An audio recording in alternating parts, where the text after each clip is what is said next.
This is just a sample of the audiobook. To get the complete audiobook, access the link posted in the first comment.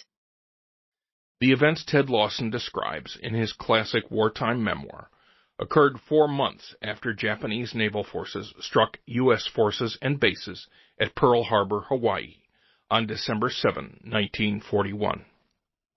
This surprise attack not only killed more than 2,000 American servicemen and civilians, but thrust the country into what had been a mostly European war, making the conflict truly a world war, with the stakes nothing less than the survival of Western civilization.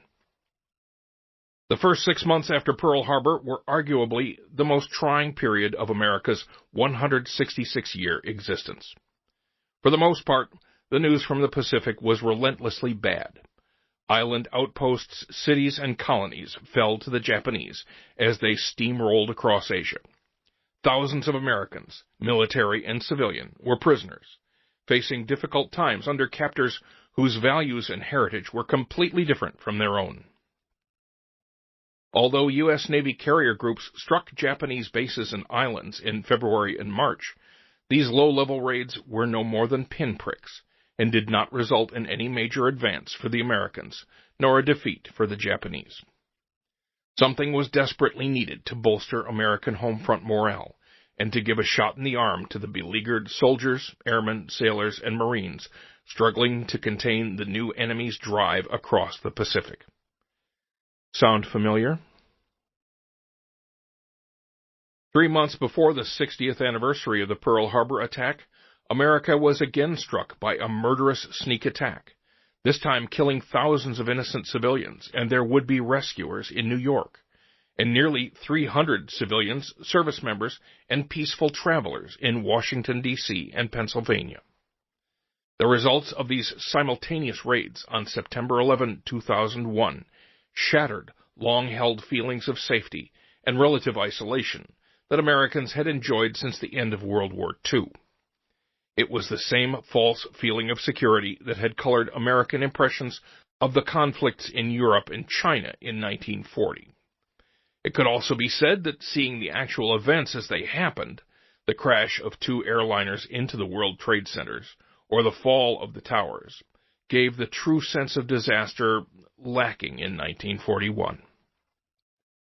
The terrorist attacks of 2001, however, made the United States realize that it was no longer free from the shadow of mass destruction by people whose basic beliefs and attitudes conflicted with everything Americans had believed in for more than 2 centuries. Again, something had to be done to bolster flagging morale and relieve the shock. The initial reaction included a lengthy bombing campaign against terrorist home bases in Afghanistan. In 1942, technological capabilities generated a surprise attack against the enemy's homeland, something he too, in his own smugness, did not expect or fear.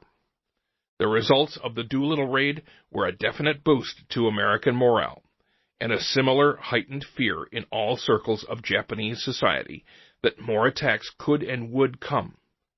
Frontline fighter squadrons were recalled from the Pacific at a critical time to defend the homeland, and the military pushed planning and execution of the Midway operation ahead to a time when the Imperial Navy was not completely ready. Older Americans who also lived through World War II can immediately recall where they were that terrible Sunday in early December when news of the Pearl Harbor attack blared from radios.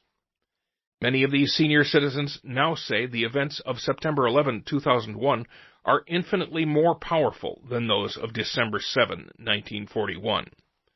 Pearl Harbor was far away, and the targets were, for the most part, military.